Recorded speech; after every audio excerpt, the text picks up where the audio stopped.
Hello. Good evening, everyone. Hello. Good evening. I think we're going to get started. Hello, everyone. Good evening and welcome to the Kansas City Public Library. I'm so excited that you're here. I also would like to welcome our patrons and community members who are watching from our library YouTube channel on our live stream. I'm Carrie Coogan. I'm Deputy Director for Community Engagement and Public Affairs. We're thrilled to have you tonight. Before we get started, want to talk about one quick note. The library is planning our future, and we want to hear from you. So please share your thoughts by filling out our community survey. We're working on strategic planning. So if you go to our website, kclibrary.org, it's right on the front page, and we would love to hear what you think about the library and what you'd like to see more of at the library. Especially if you like signature programs like this one, it's a good way to get your voice heard, as well as all of the other many programs and services that we offer and what you'd like to see coming up in the next 5 to 10 years. I also wanted to mention that we're thrilled to have our partners from Bliss Books and Wine who are selling the book tonight. And the book is pre-signed, so we hope that you will pick one up before you leave at the end of the evening. Okay, so tonight's program is part of the Watchdog Writers Series. It's a partnership that brings investigative journalists and authors to Kansas City for conversations that challenge, inform, and inspire. The Watchdog Writers Group, based at the University of Missouri School of Journalism, supports authors writing deeply reported nonfiction in public interest while training the next generation of reporters, our students, by pairing students with those authors. That's okay. We're just taking a little break. No worries. Leading that work is our very own hometown journalist, Christopher Leonard. He's the director of the program and author of The Lords of Easy Money, Cokeland, and The Meat Racket. His books dig into some of the most pressing and complex issues of our time. This evening, Chris is in conversation with one of the Watchdog Writers Group fellows, award-winning journalist and Northeastern University professor, Caleb Gayle. Caleb's new book, Black Moses, A Saga of Ambition and the Fight for Black State, tells the riveting yet little-known story of Edward McCabe, a man who dared to imagine a state governed by and for Black Americans. Please join me in giving a warm welcome to Chris Leonard and Caleb Gayle.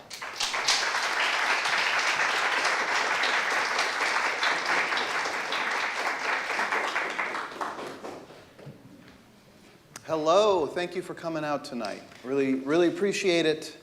I am so honored and delighted to be with Caleb Gayle. He's an incredible author.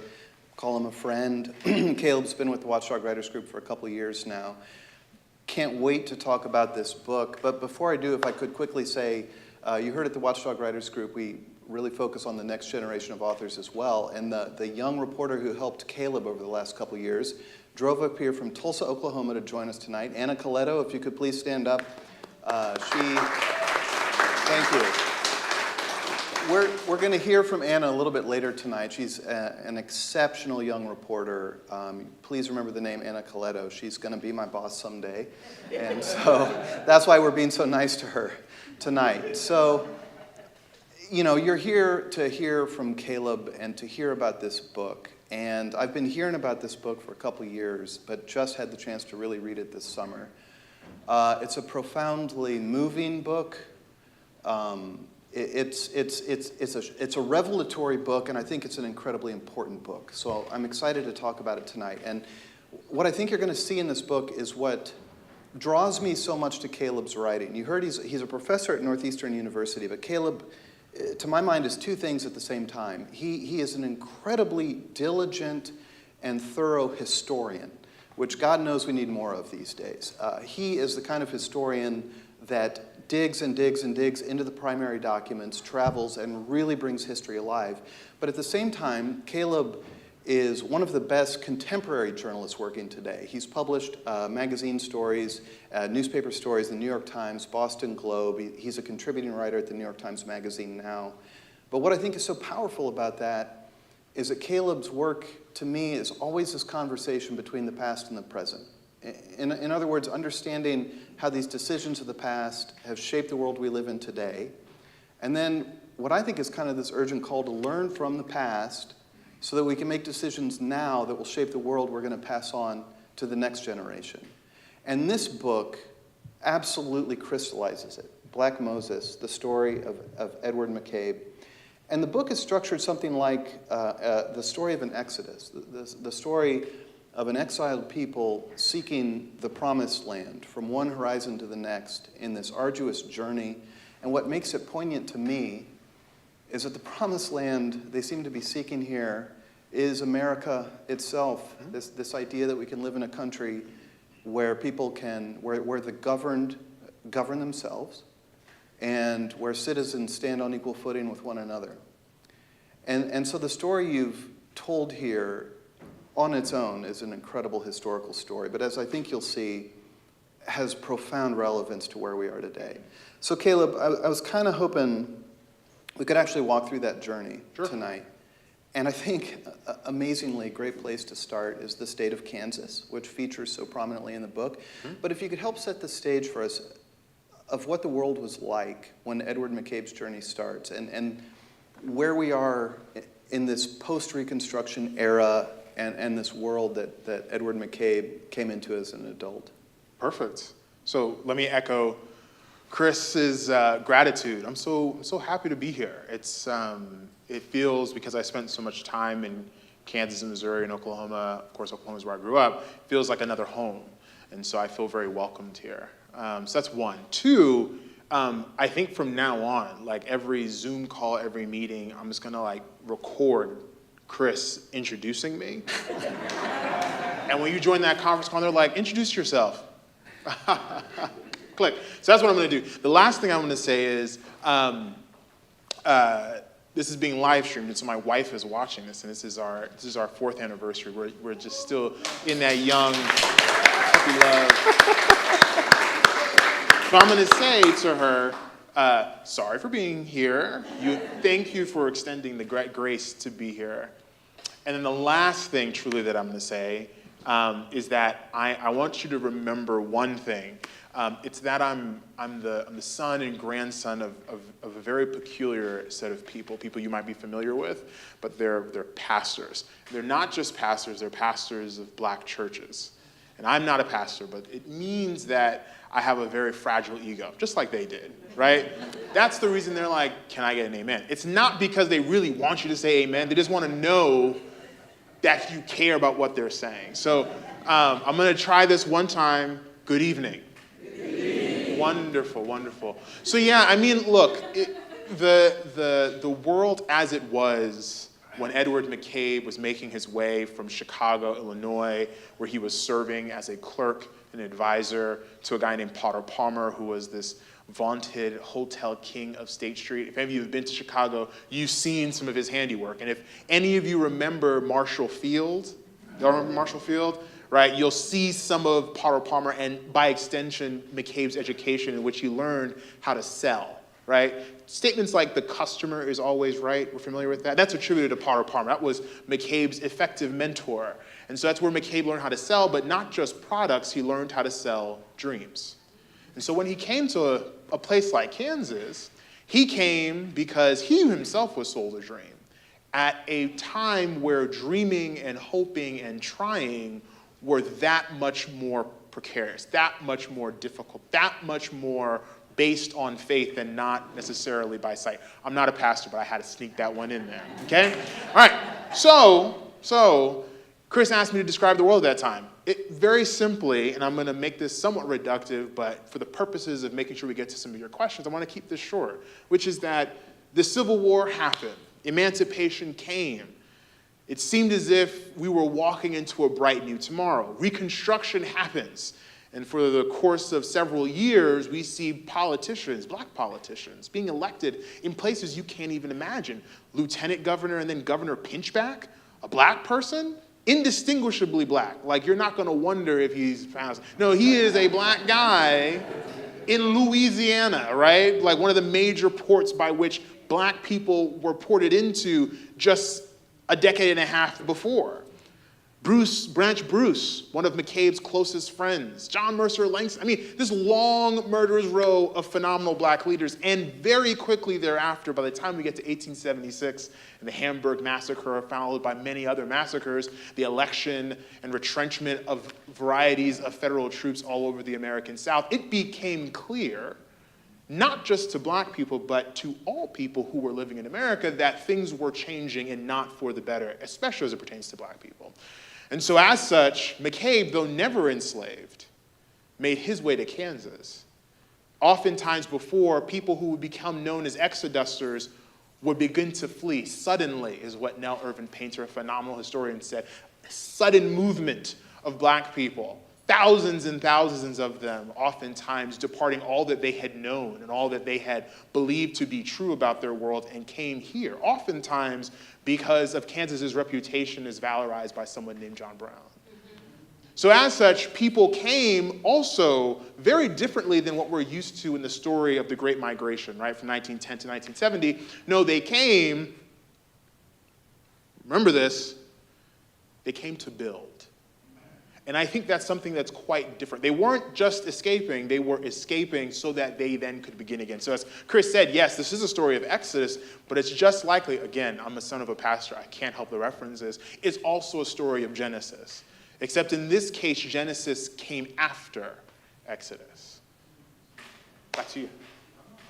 How do you moderate a preacher? How? What came next, Caleb? And I just also have to say this comes through on the page of this book. It's history, but it really is like a novel. And your portrayal of Kansas as a guy who grew up in this area was still revelatory to me.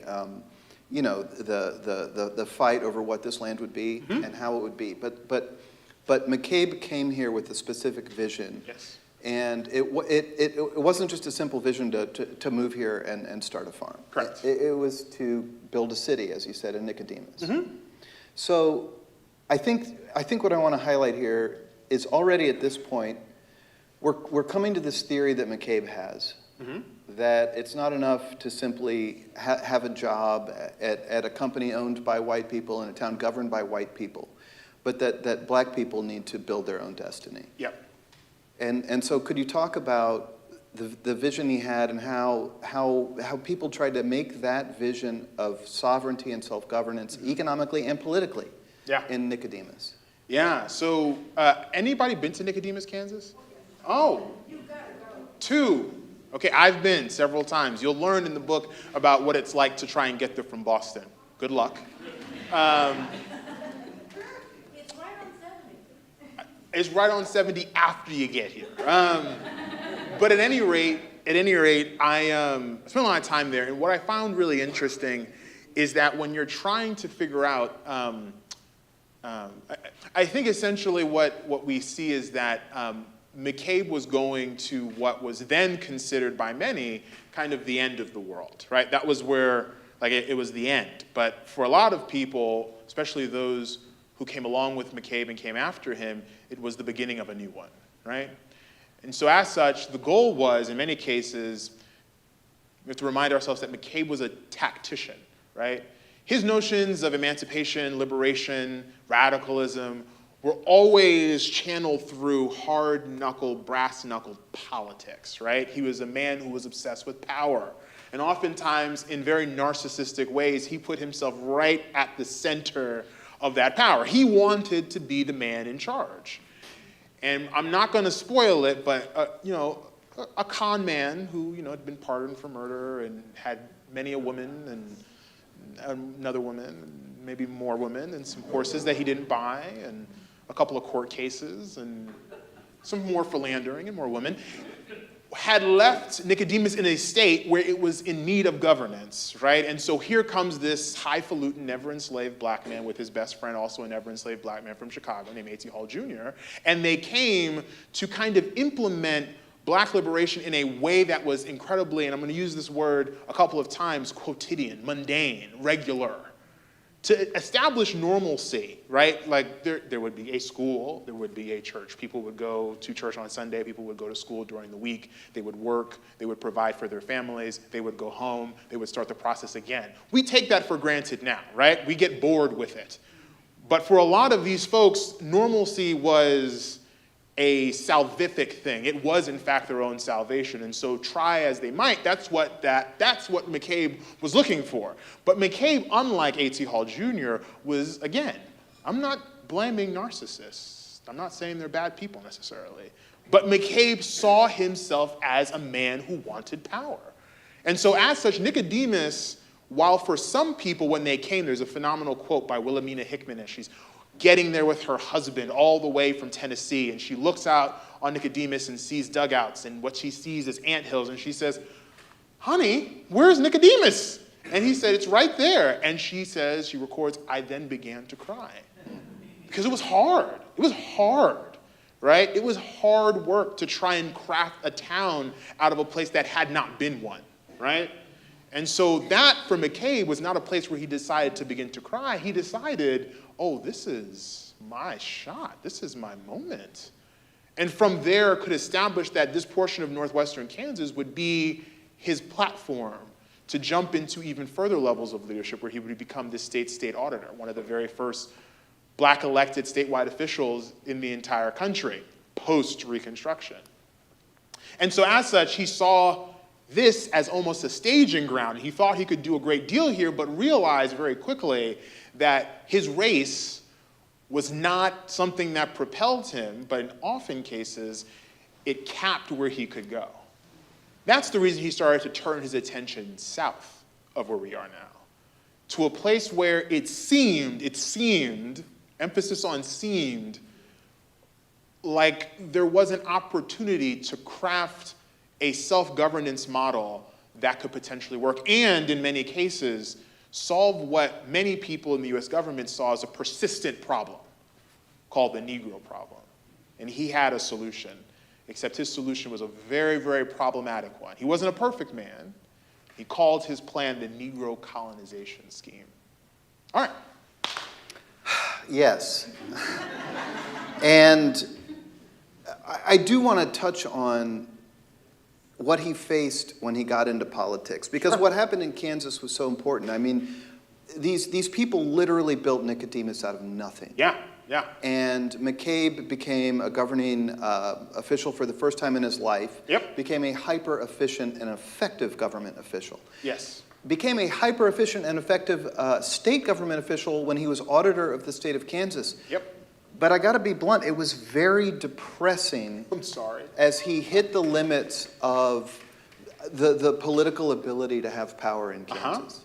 And to put it bluntly, in a white-dominated state. And what was depressing to me was to see how much of the political rhetoric at that time when he ran for re-election mirrors our own today. Oh, yeah. You had to have felt that way as you were reading these old newspapers. Oh, definitely, right? It was exciting from a literary perspective, because I'm like, oh, okay, the reader will get this. But then I was sad because I was like, oh no, the reader will get this, right? The reader will see people wondering, well, when he first ran for election, wondering if, well, maybe the fact that his name is McCabe, maybe that people will be fooled into thinking he's an Irishman. And then they make a slight turn of phrase in one of the newspapers, I think it was the Atchison Daily Record, where they're like, but that might not help him either, right? Because of course there was significant anti-Irish sentiment that dates back many moons before today, right?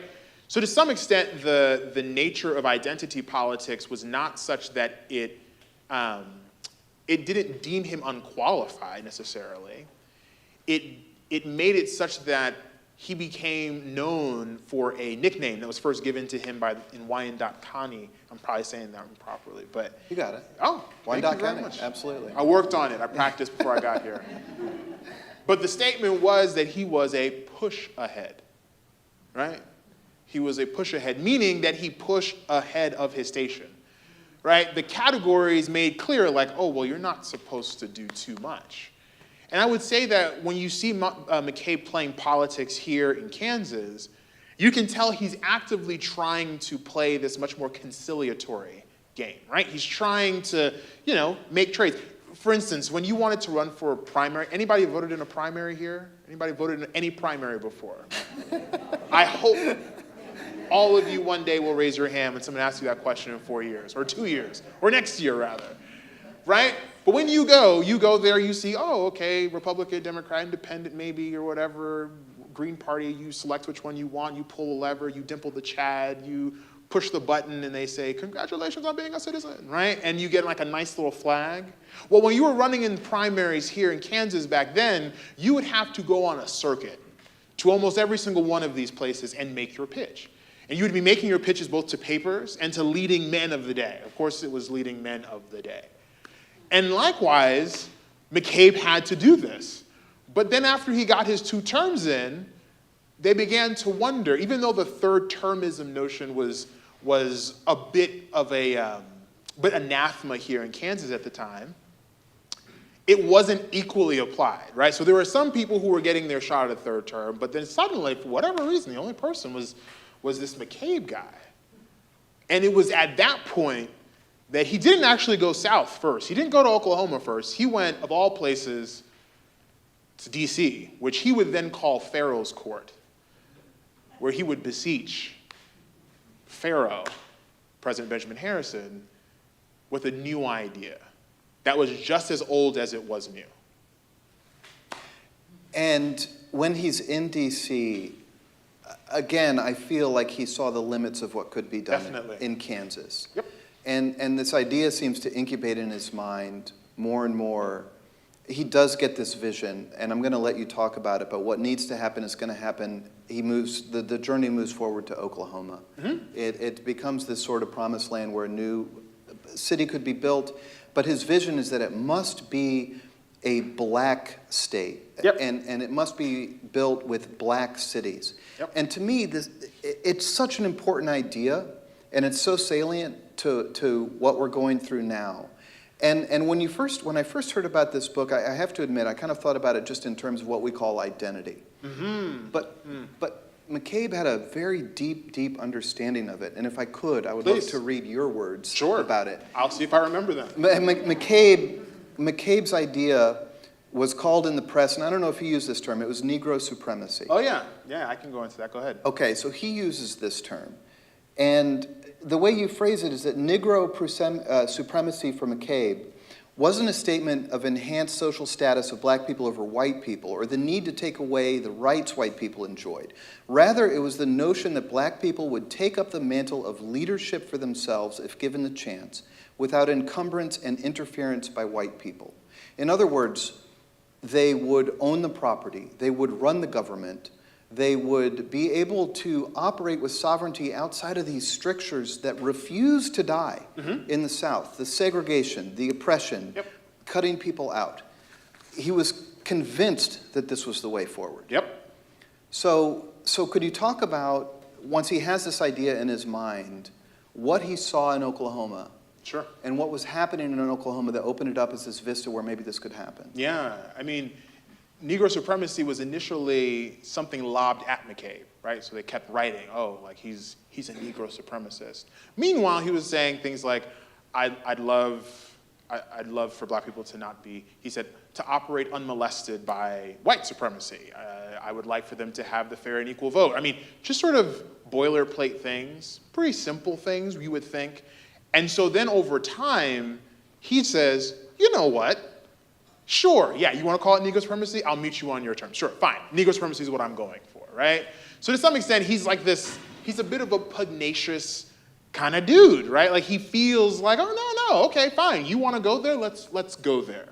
And so part of the reason he turns his attention to Oklahoma is in part because, well, a few things. People like Preston Plum and other senators, U.S. senators here in Kansas, these iconic men of before, really encouraged this idea, helped to lobby on his behalf, introduced him to a lot of leading Republican figures in Washington, D.C. while he was there. So it wasn't as if McCabe was operating entirely alone. Also, at the same time, in places like Parsons, Kansas, these conventions of colored men were being held where they were pitching Oklahoma as that, because the rumor had gone round, right? There was no CNN There's no Fox News, no MSNBC, no PBS NewsHour, right? So the rumor had gone round that the unassigned lands of Oklahoma, right, that of course were deeded to native nations, right, who were told, like, this is the last time we're going to mess with you in the 1830s. And of course, what happened? They messed with them. And they reduced their land holdings. I'm truncating this history very quickly for our collective benefit so we can chat. That reduction in land was roughly about 90 to 100 million acres. And then a portion of that land was then offered up as unassigned lands. And then during the quote-unquote land runs of Oklahoma, they said, look, free and fair to all who would want to be here. So already we've committed multiple atrocities on people who were here first. And then we open it up. And so to some extent, McCabe had noticed that there had been a long legacy of the United States trying to figure out, well, what do we do with these black people, especially once they're emancipated? Like, where do we send them, right? And so in the book, you're going to go to places like Haiti and Liberia and Canada and Mexico, all places that were attempted or in many cases subsidized even by our government. So McCabe's innovation was to say, I know you've been trying this for a while, but perhaps the idea might be better coming from one of us. So they looked towards Oklahoma Territory in particular.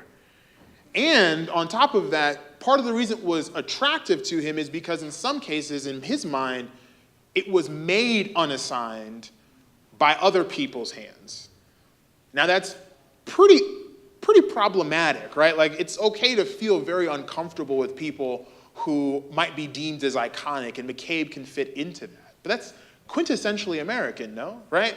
We have a tendency, if you look at our history, of saying, you know what? Let's try a new thing, even if it's atop buried lives, buried traditions, right? And so to some extent, when McCabe pointed his eye towards Oklahoma, he involved himself.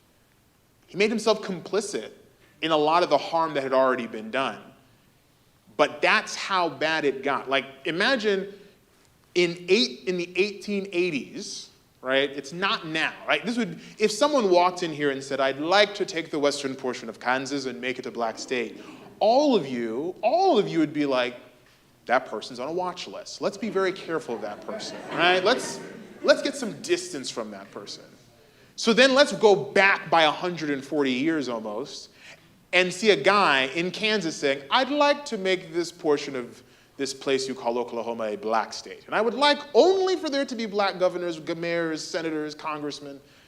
I mean, wild. But it was a kind of a brutal political tactician at work. The idea was build and they'll come. Well, so if I build this dream and I can attract enough black people, enough black voters to come here, perhaps there's a chance it could work. There's a chance it could work if I can just get enough. And the situation was that dire that he had to resort to saying, I'm going to take something you've been talking about for decades, and I'm going to pioneer it. Even if that means I end up in conflict with a lot of other people's dreams, poor white immigrants, indigenous nations that were already there, really wealthy interests that started to move into Oklahoma and see it for all of its resources. A lot of black people who were already there as citizens of various nations who were already in Oklahoma. And he pioneered that idea. That's how bad it must have been. I decided to go on this quixotic journey that almost for a second seemed quite possible. And it did seem possible. What he did was amazing. Mm-hmm. I mean, he gained the name, the Black Moses. The word began to spread. Mm-hmm. Come to Oklahoma. This will be the promised land. They founded several cities. Langston. What are some of the other names? Langston, Liberty, Lima, right? Boley, right? Tallahassee, Rentisville. I mean, the list goes on and on and on. There were some 50 black towns, right? Sometimes the estimates are actually a lot more. And what struck me reading it was the project, to a degree, it worked. Mm-hmm. I mean, it worked. He built Langston. It was a functioning city. Yep. He did gain, this is so bad. I mean, spoiler alert, the project did not ultimately work. I don't think we're giving away anything in the book. Oklahoma is not a black state. It is not a black state. And we're going to talk about why. But he gained a small position in the Oklahoma government. Yep. As it was transforming from a territory into a state. Mm-hmm. And the project worked for a while. Mm-hmm. And yet it faced this entrenched, violent opposition from the beginning. I mean, the book opens with McCabe being shot at. Yeah, fun times. So could you talk about the tensions that started to grow, the opposition that McCabe faced as this dream began to become a reality? Tens of thousands of black people were moving to these cities. They were becoming prosperous. They were becoming built. Yep. What happened? Yeah. So I'm going to give away a title chapter in the book. You ready? Okay. So it's me pirating off of someone else. But it's called "And Oklahoma Became the South." Right? The reality is that there is this phenomenal sociologist, and then Imani Perry, a phenomenal Americanist, and then kind of an historian and literary scholar kind of then also repeated it, which is that the whole of the America is the American South. Meaning that even in oftentimes the North's kind of distance from it, its relative neglect of the harm made them complicit in the harm. And what happens is that the American South is recreated in Oklahoma almost from the start, right? Like from the start. Before Oklahoma becomes a state, they're gone.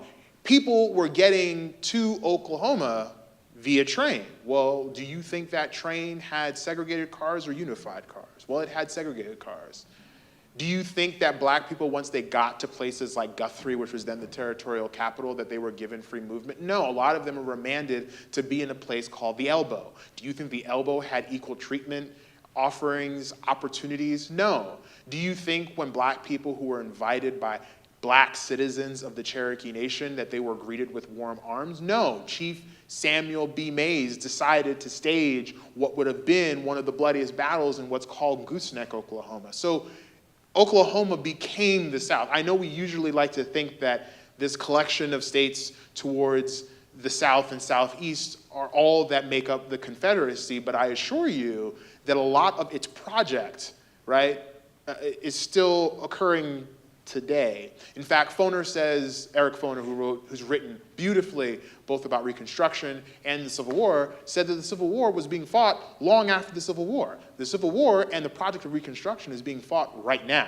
So when you're up against those sorts of forces, you're bound not necessarily to be as successful as you want, but that doesn't neglect the necessity to try, the compulsion to try, which is what exactly McCabe did. And when Oklahoma became a state, a character from history who became the first governor, was it Charles Haskell?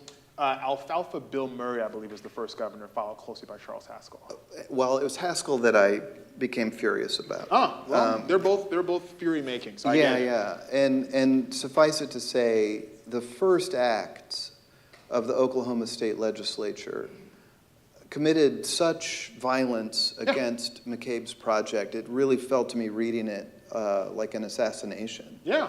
Could you just talk briefly about the laws they passed immediately? Yeah. So in Kansas, in Texas, in Arkansas, in parts of the American South, even in the fundamental constitutions passed in the 1600s during the colonies of the Carolinas, right? A lot of the first laws passed, rules adopted, had to do with basic functioning, right? Like, if you do this, you will get arrested. Or like, do not do this, do not do that, right? Usual things, right? If you were establishing a government, that's what you would probably do. You would be like, well, someone's got to be in charge, and we got to vote for them, and we got to be able to vote them out. Well, in Oklahoma's case, as I said, it became the South. The very first law, Senate Bill 1, was called the Separate Coach Law. All to establish, to kind of verify, to validate that, no, it's a new, I'm sorry, I was about to say it's a New Jack City. It's a New Jack City, right? It's an entirely different, the ball game has completely changed. This is the South. I don't know what you thought this was, but this is now Oklahoma, the South. And that was the first bill, but that's also the very thing that McCabe became, to some extent, committed to for the rest of his days and the last bits of his treasure and talent was taking that very case all the way up to the Supreme Court, fighting it all the way to the Supreme Court. Very little money he had at the end of his life, and historians believe it's because of this work, right? Of course, he lost that case, like he lost that effort to make Oklahoma a black state. But the purpose was to indict America for what it is on the record, right? So that you can see forever and into all time that there was the attempt to stand against what was the becoming of the South. And if we could, I would love to talk to Anna for a second. We will, the end of the book, you have to buy the book, to kind of read about the end of McCabe's life and where he ended up. But needless to say, the project didn't work. And what's interesting to me so much, Anna, about your work and Caleb's work that you did together, Caleb's been to Nicodemus many times, this city that McCabe didn't found, but ran and built up. And so, I mean, Anna, you did a lot of reporting on where Nicodemus is today, which I think is really important. And I was wondering if you could talk a little bit about your interviews there and what you learned. Yeah, hello everyone. I will keep this short because you're all here to see Caleb, not me. So a lot of the work I did was contemporary reporting on this big, beautiful novel and all of this historical research that Caleb had done to understand what had happened to some of these all-black towns. And Nicodemus is now considered the last remaining all-black town in the West. It's a national park site. They will promote that on the National Parks website. But its history and where it is at now is really complicated. So there's this wonderful woman named Angela Bates, and she is the heartbeat of this town's historical preservation. She created the Nicodemus Historic Preservation Society in 1988, and since then she has basically worked almost single-handedly pioneering this to preserve the Black history of this town, of its descendants, of the people who lived there. Almost 700 to 800 people lived there in its heyday, and now it's less than 15 people live in Nicodemus proper. And even to get it as a national park site was a fight. That didn't happen until 1996, although the Historical Society was founded by people who lived there in the 80s. And if you feel so inclined, you can read the hundreds of pages of the National Park Site's history and how it was founded. You will see Angie's name listed through the entire thing. Like, she single-handedly pushed this forward. She's a descendant of the town's founders, and she worked with all these other descendants to really preserve the history. And it's not easy work, and this woman is truly a historical genius. But she also has to retire. She's in her 70s, and she can't carry this on forever. And there are younger descendants, like Dr. Ashley Adams, who Caleb is a colleague with at Northeastern, who is herself also a descendant, and she is trying to preserve the history there. And for a while, it seemed like after decades of wrestling with the National Park Service, trying to get them to take the site seriously and invest money in it, that there was like a little break. In 2023, the National Park Service overall, federally in their budget, declared an emphasis on Indigenous and Black history in the US, that they were gonna put money towards it. Nicodemus started receiving grants. Despite being founded in the 90s, they still don't have a welcome center or a visitor center. If you go to any other National Park Service, you'll see a visitor center, at least where you can talk to park agents and things like that.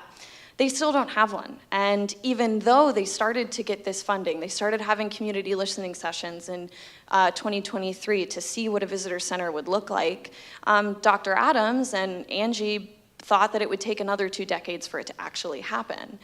But there was an investment. Even if it was a small one, it was starting to happen, and this town might not be passed over like it has been historically.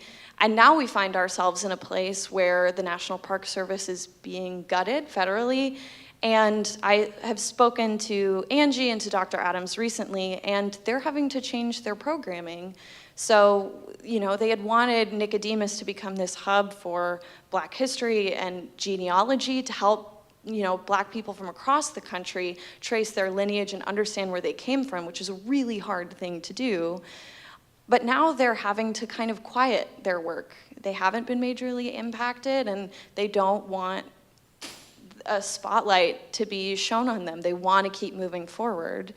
But they also have to find people to take up the mantle of what Angie is doing and what, Dr. Adams is doing, and it's not looking bright. They are in a tricky spot now, and so everything that you guys have been talking about past and present, and there's this effort to preserve the history or to find a space for Black life in America, and that is now starting to fray, even today, even after somebody like Angie Bates has poured her life's work into it. So that's a little bit of what I found in my reporting. And I highly encourage you to buy the book and to read the book, because the coda and the end of the book, once you make it through this whole journey, talks about this problem much more eloquently than I can, and I highly recommend you to read it. Yes, thank you. And Anna and Caleb, what I respect so much about what both of you have done is it really reminds us of the vital importance of remembering. And what you found is a story that I don't think anybody was going to write this book if you didn't write this book. I think you have retrieved a story from history that is necessary reading. I hope this book is taught in high schools throughout, certainly Kansas, Missouri, Oklahoma, and the whole country. But enough from us. Let's have some questions if you could. And do you mind stepping up to the microphone since we're live streaming? Yes, please line up you, Anna. behind the microphones if you have a question. And just a quick note, we are on a time limit tonight, so in order to get to as many great audience questions as possible, we ask you just keep it brief so that we can get through as many as we can. Thank you. Thank you. So I'm going to start with a quick commentary that it's an utter shame that we are at this moment that we are at right now, where they have to be quiet about their work or walk on eggshells about continuing the work with respect to Nicodemus. But listening to your presentation, I could not help but think that places in the state of Kansas, across the river here, like Nicodemus and like Quindaro and everything, that many of us have heard, and maybe not as in depth as like what we've learned here today, Sure. but it's still talked about. I could not help but think that right here in the state of Missouri, are there any stories of foundings of towns, by Black people, post-slavery or whatever, and maybe why we don't hear about it, whatever, is because it was a slave state. And but anyhow, if you have any research about here in the state of Missouri, it would be great to to hear about it, or any tidbits. Sure. That we can. Happy to. So I'm going to first say the name of someone to remember, Charles Taylor. So that's one thing to really remember, because he was such a critical player in collecting what ended up becoming roughly around 150 affidavits from Black people who were escaping the South as Exodusters and had gotten stuck here in St. Louis, and were then kind of having to found these makeshift towns in and around St. Louis temporarily. Of course, this all couldn't make it in the book, sadly. That were much more temporary in nature. They were way stations, but they had to end up quickly establishing life, because it became clear that getting from St. Louis into anywhere in Kansas, given the intensity of animosity towards Black people here, that it would be quite difficult to quickly make passage into Kansas. So they started to establish life here. So it's not necessarily near as robust, but there are Black towns that were founded here in Missouri. And I probably have to connect with Hannah, because there's phenomenal material that I actually got from Missouri's Historical Society and Kansas' Historical Society about that. So I'll make sure to connect, because there's just such powerful, powerful stuff here. Even if it was temporary, and even if it was very much permanent. And also Simone Davis back there, someone you should definitely connect with, because she's really thinking about Black towns beyond the Kansas and Oklahoma context, right? And connecting those traditions, histories, and oral histories together. Yes, ma'am? Yes, if you'd please step up to the microphone. So, hey, I'm so excited to be here. I'm Dr. Simone Davis, and I was the first town manager of the oldest Black town in Oklahoma, which is called Tallahassee. I have a business based in Tulsa called Black Towns Municipal Management, BTMM, and resources. And so a couple years ago, Dr. Tia Martin and I were commissioned by the Missouri State Parks and Rec to do a multi-city tour of Black towns in Missouri. And so we have a mapping tool that was released in 2022. And so there's 2 websites I want to refer to you in all. But the mapping tool is the first ever GIS mapping system of Black towns. And you're able to click on any pin and find out founding dates, incorporation dates, town notes, pictures. And so, interestingly enough, Missouri has, to your point, has a cluster of Black towns near St. Louis, whereas Oklahoma has the most Black towns in existence. And Oklahoma has rural Black towns where Missouri has like urban Black towns. Yeah. And so it's so interesting to like see the difference in all. So that website to check out the mapping tool is www.nextleads.org/Black towns. And then, oh yes, I'm sorry. So www.next, N-E-X-T, leads, LEADS.org/Black towns. And then also get some history about Rosenwald schools as well. And then the other website is my consulting firm, which is www.blacktowns, so BLACKTOWNSMM.com. And I'm wearing a Black town in Oklahoma, Lima, Oklahoma. But the question I have for you, what's next? You know, so when we're talking about sustainability for Black people, for Black land, Yep. what do you foresee? What's the projection of Black towns, U.S. Black townships, for Yeah. like the next 20 years? Ooh, for the next 20 years. Okay, so I think first, I'll say that I'm not going to be able to do like a 20-year outlook because certain things critically now are so frayed. But I think there are certain pernicious settings that undergird what's happening for a lot of Black towns or Black townships, Black settlements, kind of across the country.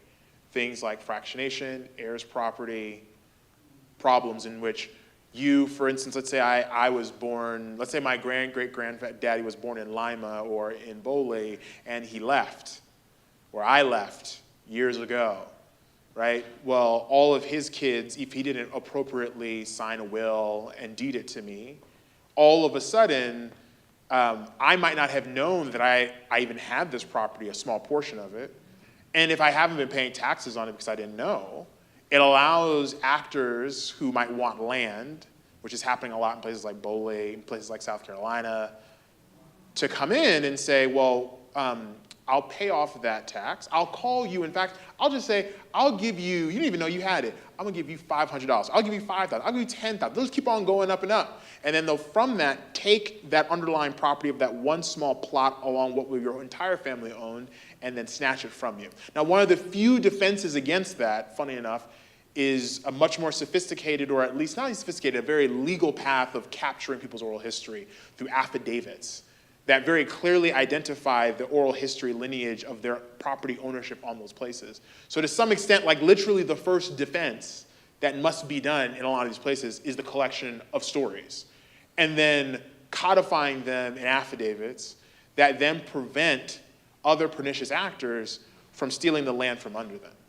Because there will be no portions of a lot of these historic Black towns that also, in some cases, are sitting atop really valuable resources, really valuable opportunities, money-making opportunities, revenue-generating strategies, but they're laying fallow because people, in many cases, might not even know what their history and the attachment to their place is. So like the first step has to be knowledge, and in this case, knowledge isn't just power in the metaphorical sense, it's power in the very real and economic sense. And so just to note, this will be our last question tonight. Thank you for coming. Thank you. And I was wondering what year he died, and was he alive for Boomer Sooner? Oh, great question. And when they discovered oil down there. That's a great question, and that's actually really easy to answer. So boomers and sooners were titles given to people, in the case of sooners, people who wanted to get in before the land runs started, before the firing guns were shot. Boomers were also individuals who were impatiently waiting and oftentimes formed crooked deals and got in there. And of course, that's what our fight song as a state, specifically our flagship university, University of Oklahoma, would name themselves after, right? And that's a shame. And so he was around for that, right? But then on top of that, you know, there were like early findings of oil in like the late 1800s, early 1900s, but that boom really kicked off around the time that he died, which was 1920. And like that, when that happened, like in the early 1900s, late 1800s, that time period, oh boy. I mean, that's where the story of Oklahoma just becomes even crazier than you can even imagine. Highly recommend after you buy my book, emphasis after you buy my book, that you go read Killers of the Flower Moon, which is like a really excellent encapsulation, or even watch the movie, excellent encapsulation of literally what it was like. It is not, like I try and tell people with this book, just like David Grand's book, those are real stories, right? Those that happened. And the last thing I'll say is we need more of these stories. To Simone's question, these sorts of histories don't just deserve like lectures. They deserve beautiful sentences. They deserve they are fascinating. They are wild, right? It's a wild, rollicking, raucous journey through time. And its implications are numerous and multitudinous today. So thank you so much for your time. It means the world to me that you'd even be here. Thank you. That was awesome. Thank you. Yeah. Thank you so much for a wonderful event. Just a reminder, if you haven't picked up a copy of the book yet, please purchase one on your way out from our partners at Bliss Books and Wine. And don't forget to validate your parking ticket before you leave. Thank you.